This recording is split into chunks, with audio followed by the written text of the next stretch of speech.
Assalamualaikum warahmatullahi wabarakatuh. Nama saya Siti Salma Zahra, kelas 12 MIPA 2. Di sini saya akan mempresentasikan makalah tentang hemokromatoses.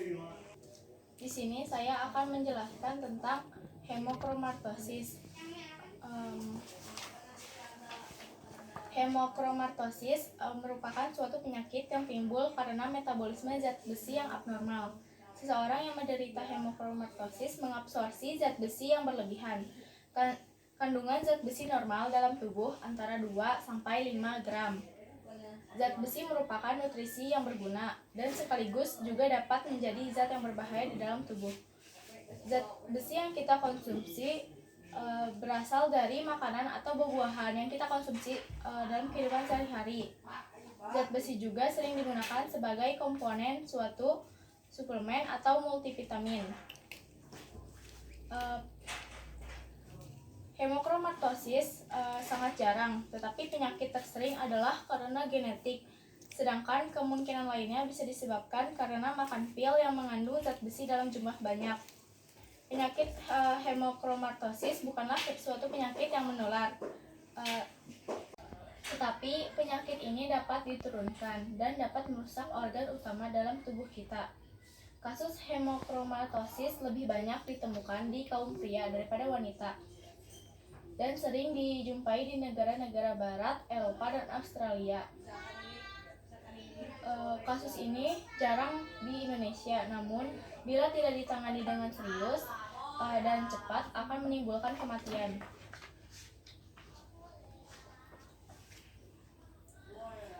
Hemokromatoses penyakit ketika kadar zat besi di dalam tubuh terlalu berlebihan.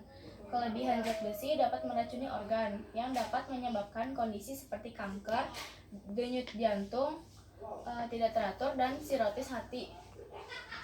Zat besi adalah mineral yang penting bagi tubuh. Salah satu perannya adalah untuk menghasilkan hemoglobin, mengikat dan mengalirkan oksigen ke seluruh tubuh. Zat besi yang didapatkan dari tubuh penderita hemokromatoses akan diserap secara berlebihan dan tidak bisa dikeluarkan dari dalam tubuh. Penyebab utama hemokromatoses adalah kelainan atau mutasi pada gen yang mengatur penyerapan zat besi oleh tubuh. Mutasi gen dapat diturunkan dari kedua orang tua, meski orang tua tidak menampakkan gejala hemokromatoses. Hemokromatoses juga dapat disebabkan oleh penyakit autoimun, di mana zat besi menumpuk dengan cepat di organ hati, terutama pada masa perkembangan janin. Kondisi ini bisa menyebabkan kematian dini pada bayi yang baru lahir. Hemokromatoses juga bisa disebabkan oleh beberapa kondisi lain seperti transfusi darah untuk jangka panjang, penyakit liver kronis, dan gagal ginjal. Gejala hemokromatoses biasanya tidak menimbulkan gejala.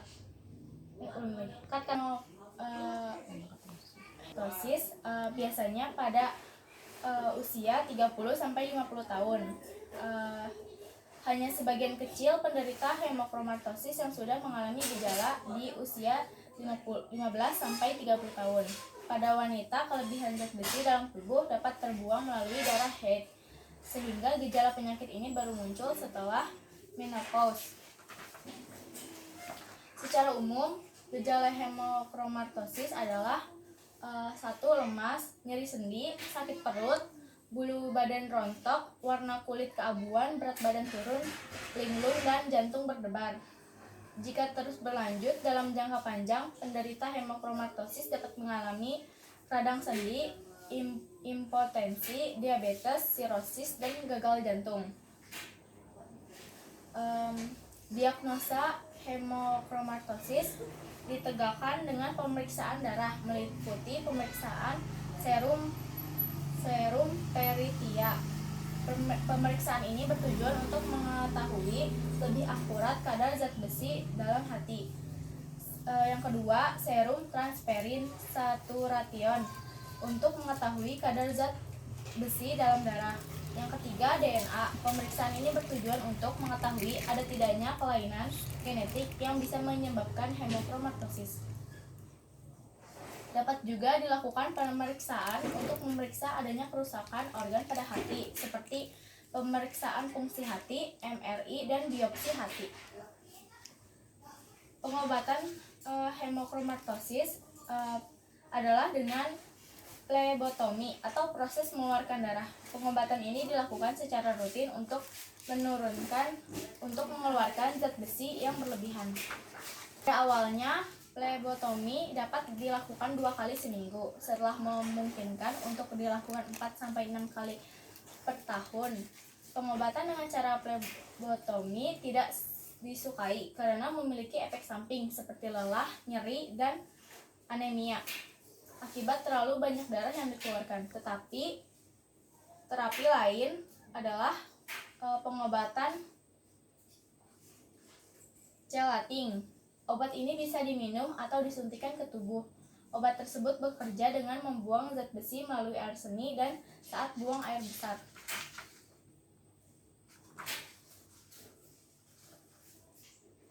Ada yang mau ditanyakan? Menurut kamu, apakah penyakit hematosis itu pernah terjadi di Indonesia? Sampai saat ini penyakit hemochromatosis belum pernah ada di Indonesia. Seperti yang sudah saya sebutkan tadi, penyakit hemochromatosis ini lebih sering dijumpai di negara Eropa Barat dan Australia. Kalau emang kita terkena penyakit hematosis, bagaimana pencegahannya biar tidak kena penyakit itu? Pencegahan biasanya dilakukan dengan menjaga pola makan sehari-hari dan tidak meminum multivitamin yang mengandung zat besi yang berlebih.